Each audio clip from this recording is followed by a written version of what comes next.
Wait.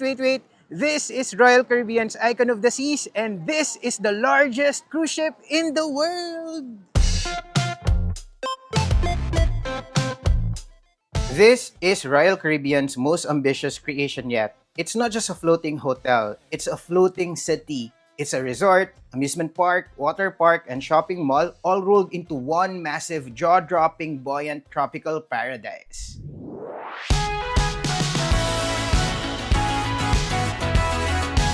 Hey there, TPT, we are Vince and Josh. We've recently sailed aboard another cruise ship, but this time, it's not just any other cruise ship. This is the Icon of the Seas. It's the biggest, boldest, and possibly most extra of all ships that Royal Caribbean has ever built.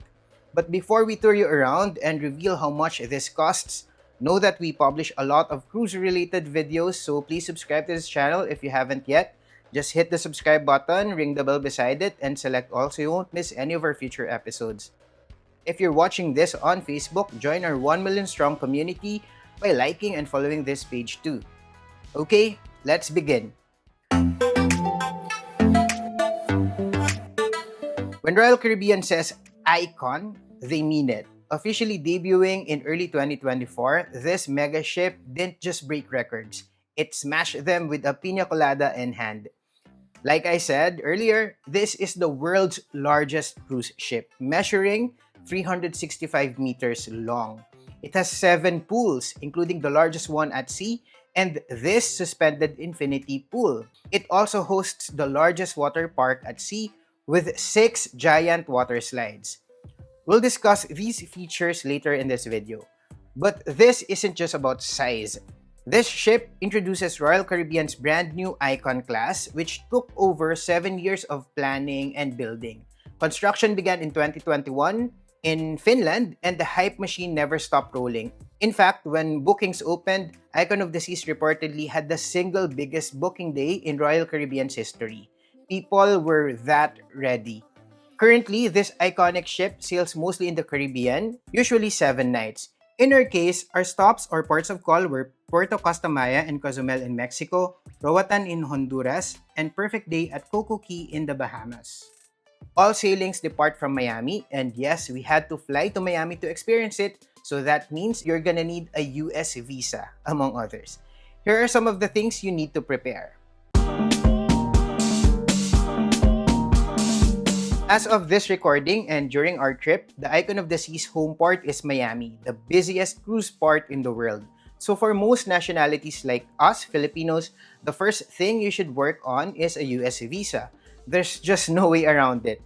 We have a separate step-by-step guide on how to secure a US visa here in the Philippines, so watch that too after this video. But spoiler alert, you're gonna need to schedule 2 appointments, one for biometrics collection and the other for the actual interview. Your US visa must be multiple entry or good for at least 2 entries because you'll be entering the United States twice. First when you fly in to make it to Miami, and the other when the ship returns. It's highly likely that a US visa is the only visa you're gonna need. In our case, we will be visiting 3 other countries, Mexico, Honduras, and the Bahamas. But Mexico and Honduras do not require a visa if you're holding a valid US visa. The Bahamas is quite confusing because although online sources say that an e-visa is required, according to Royal Caribbean Philippines, there is no need for it. In reality, in our experience, we weren't asked for a Bahamas visa or any other visa at any point of our trip other than the US visa. At the port of Miami, they only checked our US visa and made sure that it was valid. And in other parts of call, there were no immigration or visa checks at all. You just get off the ship and off you go. Here are the other things you might need to prepare prior to your sailing. Aside from the US visa, you're gonna need to download the Royal Caribbean app, which will be very useful for online check-in and on board the ship. You also need a credit card, which is required when using the app, USD cash for tipping porters and tour guides, and as backup just in case you run into problems with your credit card, which happens more often than you think. And luggage tags, which should be sent to you by email after booking. It should be in the last pages of the e-docs. Fill them out with your details and attach to the handle of your check-in bag. Now let's talk about prohibited items.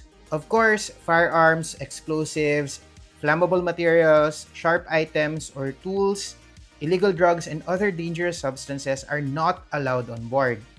Adapters for plugs and USB chargers are okay, but multi-plug outlets, extension cords, and power strips are not. Samsung Galaxy Note 7 is not allowed either.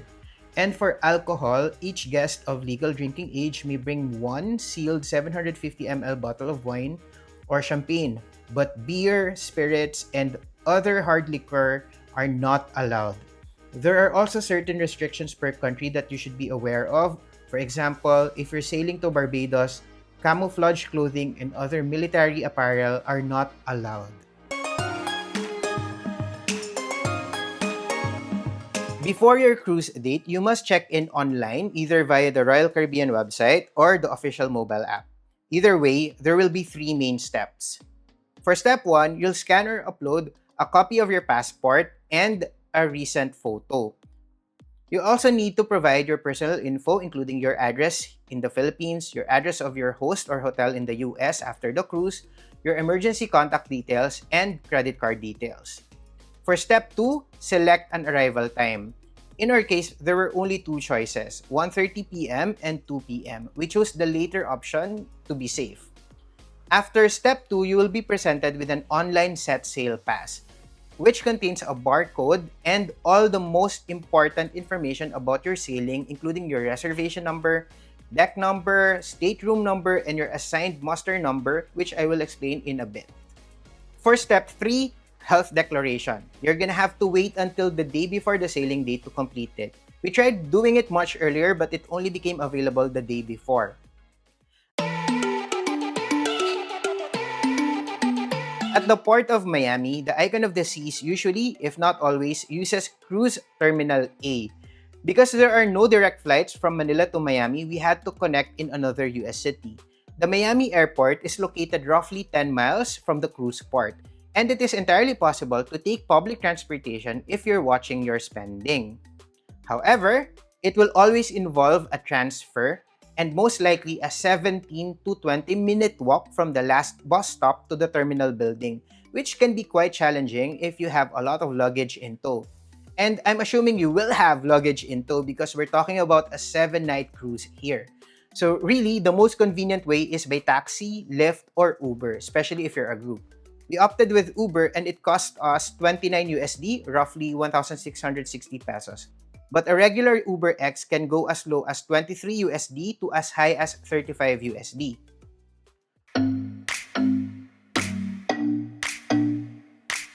Upon arrival at Cruise Terminal A, you will be dropped off at a designated area at the actual terminal building. Look for the bag drop area and you'll be greeted by porters who will take care of your check-in luggage for you. Ideally, you should already have the luggage tags attached to your bag, but if you fail to do so, don't worry, the porters usually have extra copies with them. But note that porters usually ask for tips, so make sure you have cash in small denomination. Usual tip is $1 to $5 per bag according to online sources.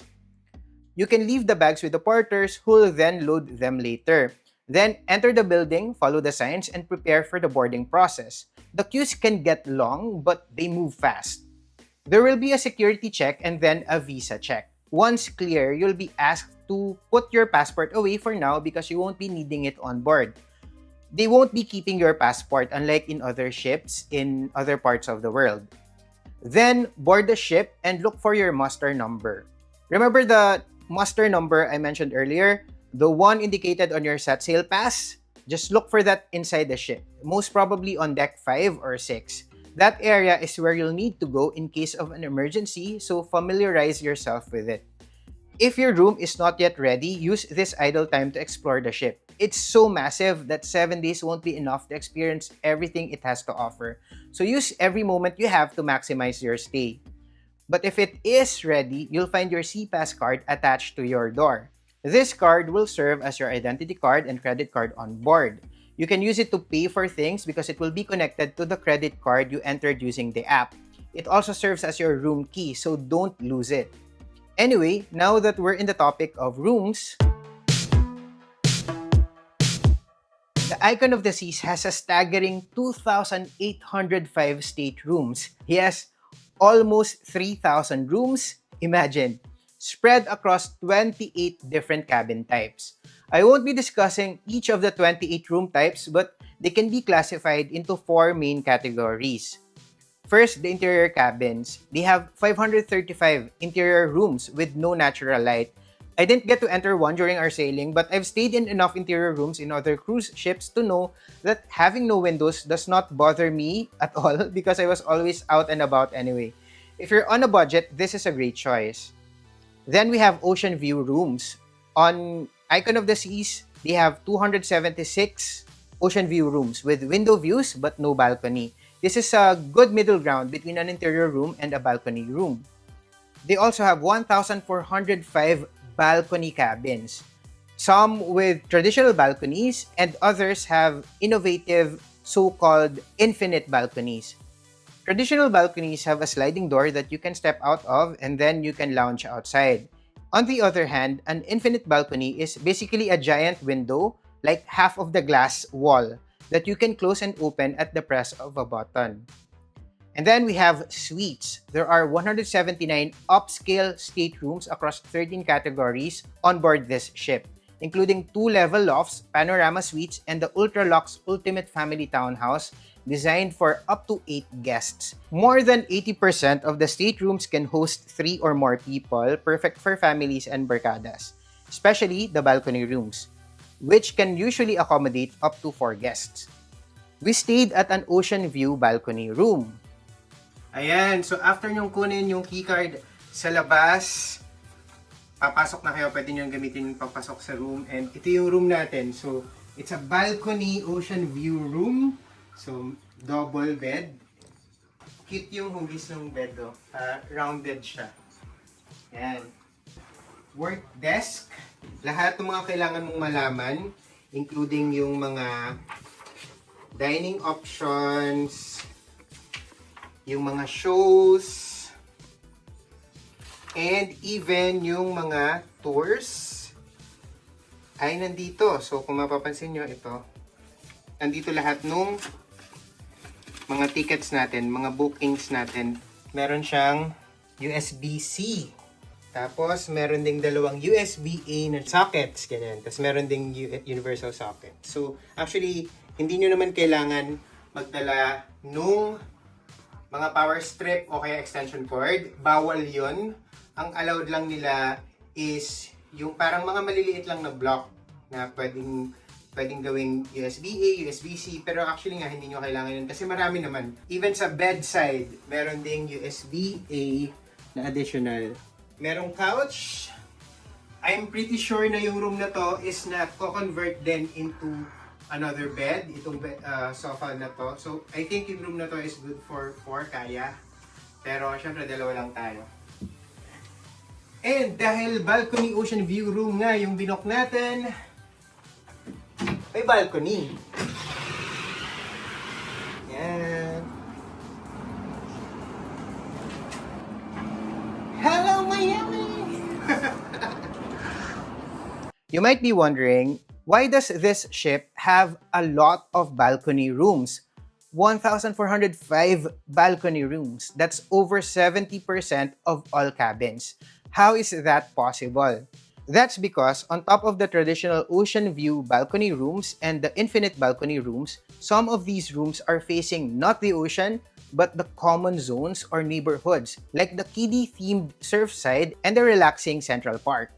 So these rooms overlook these areas or neighborhoods, and from the outside, these rooms look like this.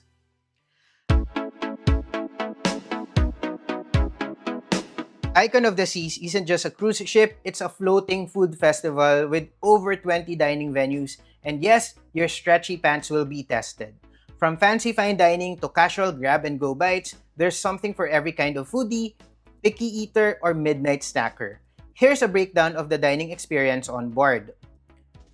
First, included dining. These complimentary spots are part of your cruise fare, meaning you won't need to pay anything if you choose to eat at any of these. You have the main dining room, which serves classic multi-course meals with rotating menus, fancy-ish but totally complimentary. Then you have the Windjammer Cafe, Royal Caribbean's iconic international buffet. You'll end up here a lot because this is the most convenient and the easiest to access. And they also have the most diverse selection. The Aquadome Market is Royal Caribbean's first food hall. It's a new concept with 5 different stalls including crepes, Mediterranean eats, and Asian-inspired bowls. There's also a store serving only different types of macaroni and cheese. Surfside Eatery is a kid-friendly buffet in the Surfside family neighborhood. Think mac and cheese, nuggets, hot dogs, and stress-free meals. Sorrento's Pizza is open late, perfect for post-activity snack attacks. The pizza selection includes margherita, pepperoni, cheese, and my favorite, chicken barbecue. Not too far away from Sorrento's is Pearl Cafe, located just above the grand staircase. We serve snacks like sandwiches and desserts like cookies, tarts, and cakes. At the Central Park, you'll find Park Cafe, which offers light bites like sandwiches and salads. They also have crisps and ice cream. Near the spa, you'll find Vitality Cafe, which serves smoothies and healthy options. They also have El Loco Fresh, which is a taco, quesadilla, and salsa station. This was our go-to after a short excursion because it's not as crowded as the Windjammer, and tacos are just so satisfying after a day of exploring. And then at the Thrill Zone, you'll find Base Camp. This is a new casual eatery, and it's free for some snacks but charges for specialty bites too. Crowd favorites include burgers and hot dogs. Aside from the complimentary food spots, there are also the so-called specialty restaurants. Dining here entails additional fee. Think of them as your treat-yourself spots. For most of these, you'll be paying a fixed price per person. Dinner is usually more expensive than lunch, but you can score a discount if you book before your sailing date or just approach a staff member if they know where they can get specialty dining discounts. Head waiters can usually offer that. In our case, the head waiter at the main dining, who was also a Filipino, gave us 50% off if I remember correctly. Anyway, here are the specialty dining options and their prices. First, you have Chef's Table, the ship's most upscale dining experience, offering a multi-course, wine-paired gourmet dinner hosted by the chef in an intimate, elegant setting.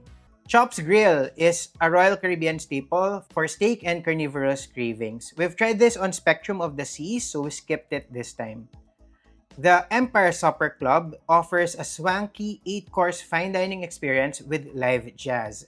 Giovanni's Italian Kitchen and Wine Bar serves pizza, pasta, and wine-fueled bliss in a new open-air setting. And then you have Izumi Hibachi and Sushi located at Central Park. And then in the Surfside neighborhood, you'll find Pier 7, which is casual all-day dining, serving breakfast burritos, coconut shrimps, and more. But the one spot that the crew members constantly recommended to us was Hooked Seafood. This is a New England-style seafood restaurant. This one we tried and we loved it. For appetizers, I had a bowl of creamy chowder while Vince had shrimp cocktails. For mains, Vince opted with surf and turf composed of tender steak and Maine lobster tail grilled to order and served with vegetables and melted butter. I had their signature Captain's Platter with 4-ounce lobster tail, fresh fish fillet, and 4 medium-sized shrimps, served with warm melted butter and a side of lobster mac and cheese. We also ordered drunken mussels, steamed in garlic white wine. For dessert, the options were coconut cream pie, cherry pie, lemon tart, and decadent chocolate brownie. Other specialty food spots include Celebration Table, a private dining room for special occasions, Playmaker's Sports Bar and Arcade for wings, sliders, beer, and game day energy. This is located near Surfside. And Starbucks. Yes, they have a Starbucks on board. They even sell its own Icon of the Seas souvenir collectible mugs. Specialty dining is great if you're celebrating a special occasion and you just want to get away from the crowd.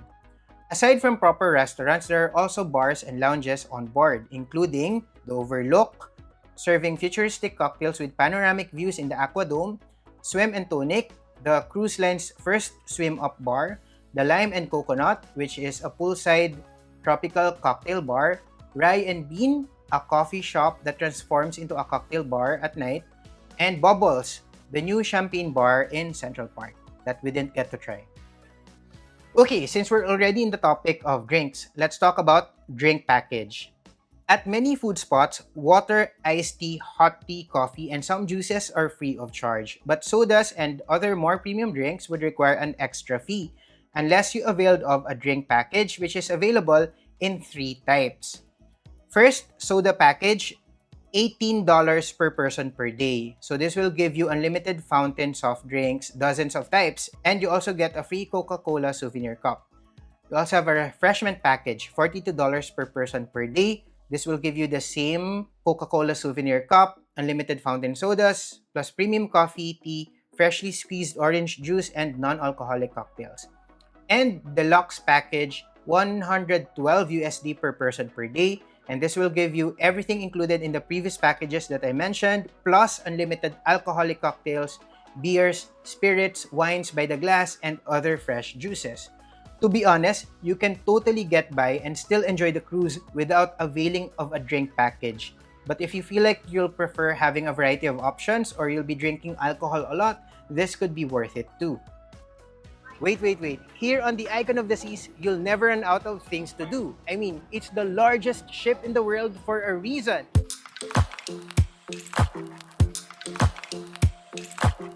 Icon of the Seas is not playing around when it comes to amenities. This ship is practically a floating resort on steroids. Whether you're after thrills, chill time, or you just want to pretend you're in a luxury condo with ocean views, this ship's got everything. Here's a breakdown of the top amenities that you'll find on board. You have the Thrill Island and Category 6 Water Park, the largest water park at sea with 6 record-breaking slides, including the first open free fall slide on a cruise ship. Then you have Crown's Edge, a hybrid ropes course, obstacle challenge, and skywalk that ends in a surprise drop. Flow Rider, a surf simulator for wiping out in style. Lost Dunes in Mini Golf, a themed mini golf course with beachy vibes. Rock climbing wall, a zip line, and sports court and pickleball. It is also home to Royal Bay Pool, the largest pool at sea, perfect for lazy lounging. Cove Pool, an infinity edge pool with panoramic views. Cloud 17, an adults-only sun deck and pool area with a chill upscale vibe. Vitality Spa, a full-service spa with massages, facials, thermal suite, and beauty salon. Fitness center loaded with machines, classes, and ocean views to distract you from your cardio suffering. And Central Park with 20,000 real plants. When you're here, you won't even feel like you're at sea. The park is also surrounded by restaurants, cafes, and shops, including a watch shop selling luxury brands like Omega. For kids, you have the Surfside neighborhood, a brand new area just for families with splash pads, a carousel, family dining, and kid-friendly activities. There's also Adventure Ocean, a kids club divided by age groups, babies to teens, with supervised play and learning. Social O20, a cool teen hangout with games, music, and zero parents allowed. And for entertainment and shopping, the most interesting here is the Aqua Dome, a futuristic dome with acrobatic dive shows, aerial performances, and a massive waterfall backdrop. Absolute Zero is an ice skating rink by day and an ice show venue by night. Royal Theater with full Broadway-style productions, so expect singing, dancing, and all sorts of entertainment. They also have a number of music hall and lounges with live bands, karaoke, and DJs for night owls, and a shopping promenade with designer brands, duty-free goods, and souvenirs. They even have a jewelry store and a watch store selling both brand new items from Omega and other brands and pre-loved Rolex pieces. You'll also find The Collection, a store selling pre-loved designer bags mostly from Louis Vuitton. Aside from the amenities, there are also countless activities that you can join, various parties, get-togethers, raffles, and even sports competitions. And oh, internet, because you can't ghost your group chat from the middle of the ocean. On board, you can stay connected with Voom, the onboard Wi-Fi powered by Starlink. It costs $168 per person, good for one device. If you're a party of two, instead of availing one device per person, which will cost you a total of $336 for the entire cruise, it will be much cheaper to book for one person, good for two devices, because this will only cost you $280 or $140 per person. It's cheaper if you book in advance. Pre-sailing price is usually much lower than if you avail of it when you're already on the ship.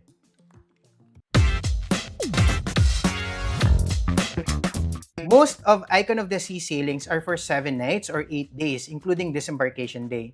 It usually follows this itinerary. So you have day 1 boarding, day 2 cruising or high seas, day 3 the first port of call, day 4 you dock at the second port of call, day 5 you explore the third port of call, day 6 is another cruising day all day, day 7 is all about the perfect day in the Bahamas, and then day 8 disembarkation.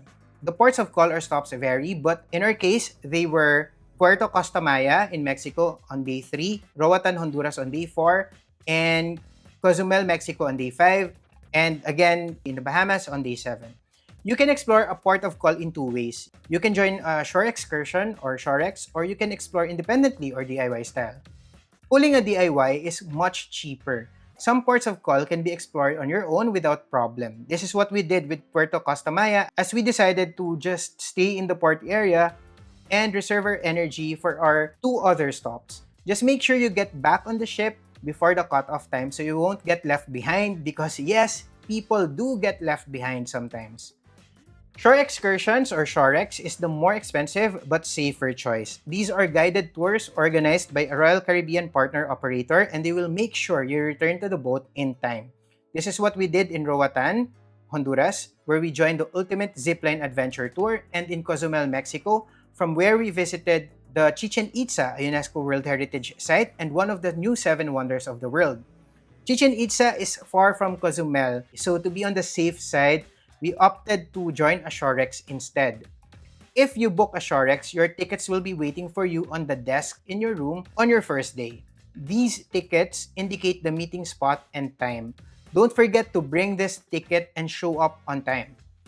In our experience, none of these ports have immigration or visa checks. You just get off the ship and explore. And this is especially true for Coco Cay in the Bahamas. The perfect day at Coco Cay is a resort and theme park privately owned by Royal Caribbean. It has 2 main areas. If you go left, you'll reach Chill Island, the complimentary side, with beaches, souvenir shops, and food spots. If you go right, you'll be greeted by Thrill Waterpark, which will require a paid ticket.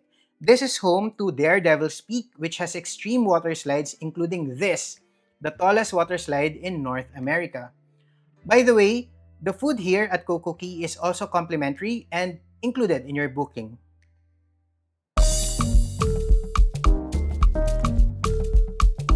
On your last night, start packing up your luggage and leave them just outside your door. Crew members will be picking them up before 10 p.m. You can get them after you disembark the next day. Just make sure to set aside some toiletries and whatever you will be wearing the next day. You don't need to visit the guest services to settle your account, as the credit card you entered in the app will automatically be charged. Although Vince and I usually still check with guest services regardless, as our banks can sometimes block transactions abroad, and we always want to make sure we would be able to disembark without any incident. On your way out of the terminal, don't forget to claim your luggage in the designated area. Bags are sorted by deck. To get out of the port, you can also hail an Uber or Lyft or a cab.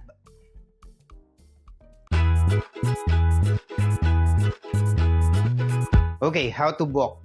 Royal Caribbean has an international website, royalcaribbean.com. But if you're based in the Philippines, it's best to book via www.cruising.com.ph, which is managed by Arpan Air, the official and authorized Royal Caribbean representatives here in the Philippines. They're legit, guys, because we have cruised with them multiple times and in some occasions together with partners from Royal Caribbean International. But why is it best to book via cruising.com.ph? First, cruises are more complicated than the usual land travel because there are a lot of moving parts. It's very confusing, especially for first-timers. But here's the thing. Royal Caribbean International doesn't have dedicated customer support service in the Philippines. If you book via the international website, after finalizing your booking, you'll be on your own. If you make a mistake or you want to make amendments to your booking, your only option is to call their US hotline or email them. I've tried that before and it took them a while to get back to me. If you book with cruising.com.ph, however, you can easily reach them and you'll be talking to Filipinos who have access to the same system. You can call them via landline, via mobile. They have numbers here in the Philippines. They can help you, they can assist you every step of the way. They will tell you exactly what visas are required and other documents that you need to prepare. More often than not, international staff members are not familiar with the complexities of traveling with a Philippine passport. Cruising's local team can help you with that, especially with updated information. Second, the prices on the international website and cruising.com.ph are the same most of the time. I say most of the time because sometimes cruising.com.ph has promos which does not apply to the international website. So if you want to make sure you're getting the best deal, it's still best to compare. But before you do, keep this in mind.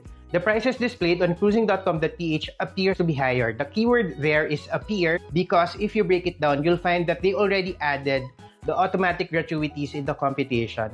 In the international website, this may not be included yet in the published rates, but you will still be automatically charged for it on board regardless. I personally prefer settling this upon booking so I won't need to worry about it later on. These gratuities are shared among the members of the crew, including those who work behind the scenes. So we highly encourage you to always settle the gratuities. You can book on the website www.cruising.com.ph or call their landline number. If you call, you may tell them the promo code worth it for 5% discount on the cruise fare. You can also try entering this code when booking online. Sometimes it works, sometimes not, but you can just tell them. If you're after the discount, just call them and have it applied. We also get like a little referral fee for every booking using that code. As of this recording, the cheapest Icon of the Sea sailing costs around $2,682, good for 2 guests sharing an interior room. That's 1,341 USD or roughly 77,620 pesos per person. Its itinerary includes 3 ports of call: St. Martin, St. Thomas, and Perfect Day at Coco Cay in the Bahamas. But if you're looking at the same itinerary that we did, with stops in Puerto Costa Maya and Cozumel in Mexico, Roatan in Honduras, and Coco Cay in the Bahamas, the cheapest that I found was around $2,755. Again, good for 2 sharing an interior room. That's 1,377.5 per person or roughly 79,730. Not bad considering that all meals on board are included, as well as access to most of the ship's amenities, automatic gratuities or tips, and you also get to visit 3 more countries along the way. Internet connection is excluded. Full disclosure, our cruise was made possible by Arpan Air, so we didn't pay for our booking. But these rates are the most affordable that I found for Icon when I did a mock booking just now. We also booked another cruise with them on our own. We paid for it, which we will be discussing in another video. If you enjoyed this video, please comment, like, and subscribe, and save our promo codes for discounts. And remember, plan smart, travel safe, and make every trip worth it.